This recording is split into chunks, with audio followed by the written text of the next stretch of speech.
Radio Publique Africaine.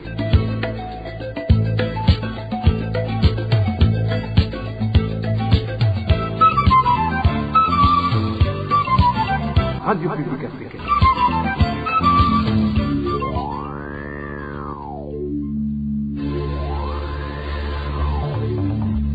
C'est le moment de suivre le journal parlé en français. À la présentation, Émile Nivasumbo. Bonsoir et bienvenue dans le journal du 29 octobre 2024. Voici les principaux titres.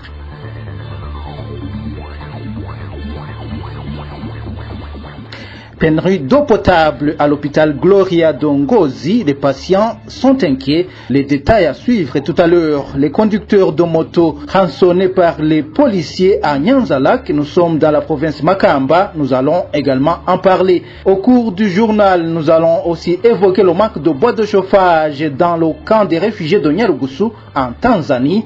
Le développement du journal, c'est tout de suite.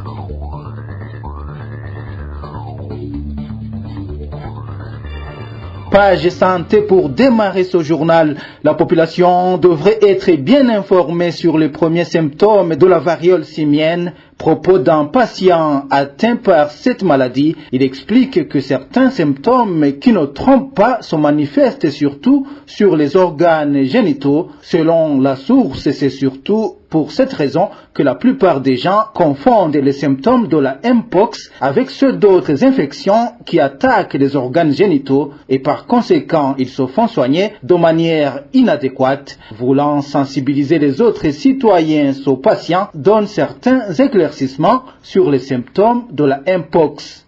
Ibimenyetso vya Mpox bitangura uko neza na neza wumva umengo ni ibimenyetso vya malaria kurya nyine malaria ifata ukameneka umutwe cyane ukagira ubushuhe. Les symptômes du Mpox aux premiers instants sont comme les symptômes de la malaria, dont les maux de tête, une fièvre et une faiblesse généralisée. Après cela, un bouton fait éruption quelque part sur le corps, tel que sur les organes génitaux ou aux aisselles. C'est surtout dans un endroit caché. À ce moment-là, sache que tu as déjà attrapé le Mpox. Après un petit moment, tu commences à voir que le bouton apparu sur l'organe génital commence à devenir une plaie et tu penses que c'est normal. Puis, tu ressens des douleurs atroces au niveau de l'organe génital, que ce soit celui de l'homme ou celui de la femme. À ce moment, la plupart des personnes vont dans les pharmacies pour acheter des médicaments qui traitent les infections génitales, tandis que les autres vont se faire soigner au centre de santé en croyant que c'est une infection. Et les médecins leur donnent aussi des médicaments traitant les infections. Mais ces médicaments ne leur servent à rien car leur état continue à s'aggraver et les boutons se propagent sur tout le corps.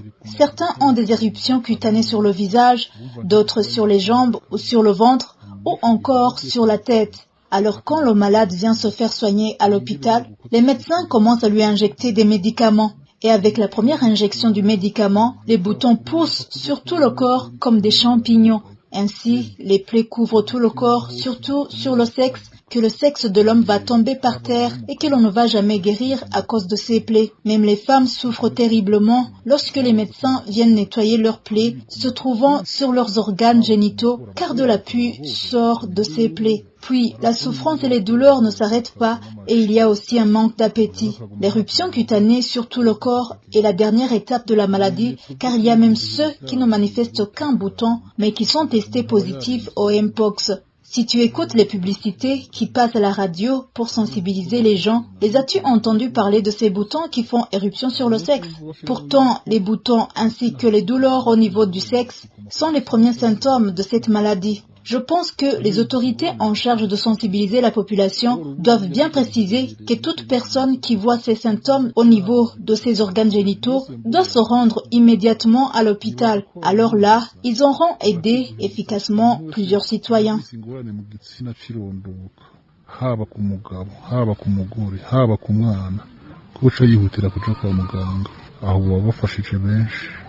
Je vous le disais tantôt, la pénurie d'eau potable à l'hôpital Gloria d'Ongozi inquiète les malades et les gardes des malades.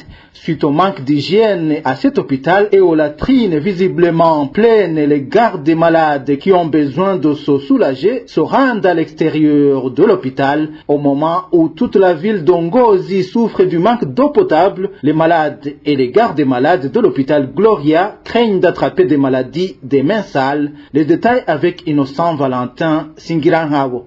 Toute la ville d'Ongozi subit une pénurie d'eau potable depuis un certain temps. Certains des habitants de la place vont puiser l'eau dans des marais et disent qu'ils n'ont pas été informés sur l'origine de la panne. Certaines familles qui ont des malades à l'hôpital Gloria d'Ongozi affirment qu'elles vont les visiter ayant en main un petit bidon plein d'eau potable pour ne pas favoriser la transmission des microbes. Notre source Ngozi affirme que suite au non-respect des règles d'hygiène élémentaire à cet hôpital et que suite aux latrines visiblement pleines, les gardes malades qui ont besoin de se soulager vont à l'extérieur de l'hôpital. À l'hôpital Gloria d'Ongozi, pour le moment, si tu vas visiter les malades, tu vas avec un petit bidon à la main plein d'eau car partout il n'y a pas d'eau potable. Il y a des toilettes qui ont besoin d'être nettoyées. Un garde malade qui a besoin de se soulager, il va dans le voisinage de l'hôpital pour emprunter une latrine. Parfois, on fait de longues distances avant de trouver un endroit aménagé de telle sorte qu'un être humain puisse s'y soulager. C'est un grand défi car ici, toutes les vitrines sont inabordables. Selon toujours notre source, tous les quartiers d'Ongozi sont dans une pénurie accentuée d'eau potable. Pour ceux, les malades et gardes malades de l'hôpital Gloria ont peur d'attraper les maladies des mains sales, dont le choléra. Les habitants de différents quartiers du centre urbain d'Ongozi se lamentent contre les administratifs au niveau provincial et les dirigeants provinciaux de la régie des eaux de n'avoir pas trouvé une solution à cette question. Quittons Ngozi pour nous rendre dans la ville de Bujumbura où la population de la zone Nyakabiga demande au maire d'ordonner aux associations chargées d'évacuer les immondices de faire leur travail avant qu'il ne soit trop tard. Selon ces habitants de Nyakabiga, les ordures sont déversées presque partout. Le point avec Walter Kwizera. Les immondices ne cessent d'augmenter dans la zone de Nyakabiga en mairie de Bujumbura. Les habitants de la dite zone font savoir qu'ils risquent prochainement de retrouver ces déchets dans leur nourriture si rien n'est fait dans l'immédiat. Cet habitant raconte que cela est dû aux associations chargées d'évacuer ces ordures qui n'honorent pas leurs engagements. Le problème de déchets dans les ménages est devenu un casse-tête. Pour le moment, ces déchets vont se découvrir dans nos aliments, surtout durant cette saison pluvieuse où on remarque ces immondices partout dans les rues. Tout ça du fait que les associations chargées de les récupérer ne viennent plus accomplir leurs tâches. Selon ces citadins, la faute incombe aux responsables de la ville de Bujumbura qui ne sait jamais mettre en exécution ces décisions. Ceci du fait que, très récemment, cette autorité avait obligé ces associations de collecter ces immondices 3 fois le mois, mais aucune d'entre elles n'a respecté cette mesure. Actuellement, 3 mois peuvent se passer sans rien faire de ces immondices. Le maire de la ville a dernièrement ordonné aux sociétés chargées de récupérer ces immondices de le faire 3 fois par mois, mais elles n'ont rien fait sur cette mesure. Pour le moment, ça fait plus de 2 mois que ces associations ne viennent pas récupérer ces déchets. Nous demandons que le maire de la ville de Bujumbura puisse faire le suivi sur sa décision afin qu'elle soit respectée. Pire encore, même le programme Zéro Déchet, initié par la première dame, Angéline Ndaïchimiye, en mairie de Bujumbura, le 19 mars 2024, n'a rien apporté jusqu'à présent. À ce propos, la rédaction de la RPA n'a pas pu joindre le maire de la ville de Bujumbura, Jimmy Hatungimana, pour de plus amples éclaircissements. Dans un instant, nous parlons des grognes des motards de Nyanza-Lac. RPA. Certains conducteurs de moto de la commune Nyanza-Lac, située en province Makamba, dénoncent les pratiques des policiers qui ont érigé depuis vendredi une barrière à l'endroit dénommé Guaba. Ces policiers sont accusés de rançonner ces motards. Éloge Divin Remecha nous en dit plus. Des conducteurs de mototaxi de la commune de Nyanzalak accusent des policiers du commissariat communal de Nyanzalak d'avoir mis en place une barrière à l'endroit dénommé Gouawa afin de leur exiger de donner de l'argent sans aucun motif. Cette barrière avait été suspendue depuis quelque temps. D'après différentes sources, une somme de 5 000 francs burundais est sollicitée auprès de chaque conducteur de moto qui désire traverser la dite barrière, témoigne cette source. Une moto est obligée de payer 5 000 pour traverser cette barrière. Nous trouvons que ce vol organisé fait par ces policiers. Ces pratiques de ces policiers perturbent par conséquent la libre circulation, s'indignent toujours certains des habitants de Nyanzalak. Les mototaxis ne peuvent plus quitter par exemple les localités de Muyange, Mukungu ou Nyanzalak car ils évitent d'être exigés de donner cet argent. Ce qui nous étonne, c'est le fait qu'ils arrêtent ces motos à l'égard qu'ils vérifient des fraudes alors qu'il y a la police de roulage et c'est de l'OBR censé le faire. Actuellement, ces habitants demandent une nouvelle suspension de cette barrière de Gouawa. La rédaction de la RPA a téléphoné le commissaire communal de Nyanzalak, Jean-Claude Ndouimana, afin qu'il réagisse aux allégations portées contre les policiers dont il est le responsable et il a réfuté ces allégations. Depuis plusieurs jours, il n'y a plus de barrière des policiers à Gouawa. Il existe seulement une barrière érigée par la commune seulement. Même si le commissaire de police de la commune de Nyanzalak a nié l'existence de la barrière de Gouawa, Marie-Doré Tirangonda, qui dirige la commune de Nyanzalak, a quant à elle déclaré que la barrière de Gouawa avait été suspendue, mais qu'elle a aussi reçu des indignations de certaines personnes qui disaient qu'elle a été de nouveau installée. Elle a donc accepté de suivre de près cette situation. Plus de 64% de la population burundaise en âge de voter se sont déjà fait enrôler pour les prochaines élections. Un bilan de 6 jours dressé par le président de la Commission électorale nationale indépendante, Prosper Ntahogwamiye, invite ceux qui n'ont pas encore répondu à l'enrôlement de le faire sans délai. Suivez plutôt le président de la CENI, Prosper Ntahogwamiye. Il s'est exprimé sur la radio-télévision nationale. L'évaluation à mi-parcours, comme nous sommes à un pourcentage de 64,5% en 6 jours, nous estimons au rythme où ça va, nous pensons qu'au 31, on aura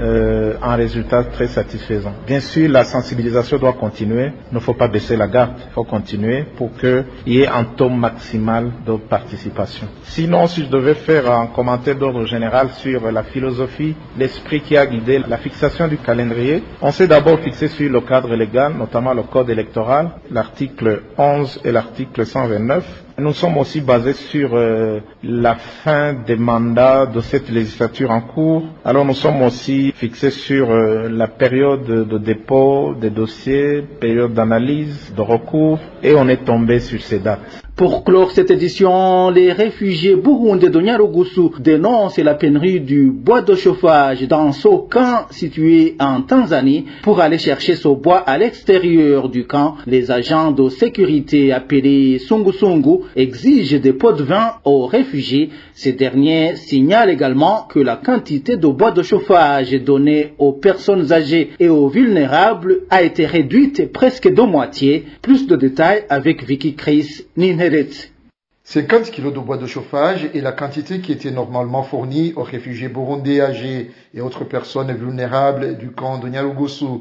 Notre source dans ce camp indique que cette diminution de la quantité de bois de chauffage s'observe depuis que l'ONG DRC a pris en charge la distribution de cette source d'énergie. Cette ONG était auparavant chargée d'aider les responsables du camp à sensibiliser les réfugiés burundais à retourner au pays. Certains réfugiés estiment que cela est fait exprès, précise notre source.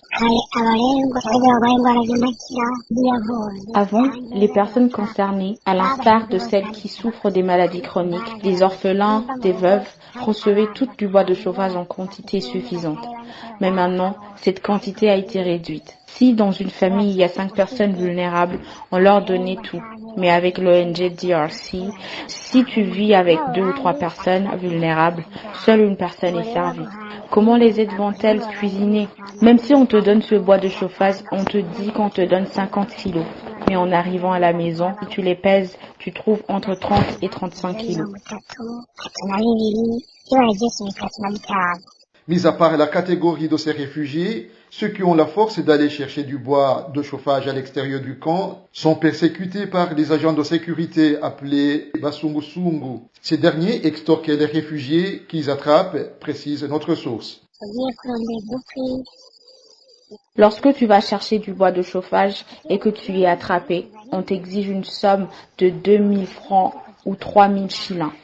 On se demande si, lorsqu'une personne va chercher du bois dans la communauté des Baha, ces Basungu-Sungu leur impose une somme de 1000 shillings. Est-ce que c'est le responsable qui les a envoyés? Tu comprends que c'est un problème. Ils nous malmènent. Nous voulons que vous alertiez sur ce qui est fait par ces Basungu-Sungu. Ces réfugiés du camp de Nyarugusu en Tanzanie demandent aux autorités habilitées, surtout au HCR, que ce problème de bois de chauffage soit résolu et que les réfugiés ne soient pas persécutés.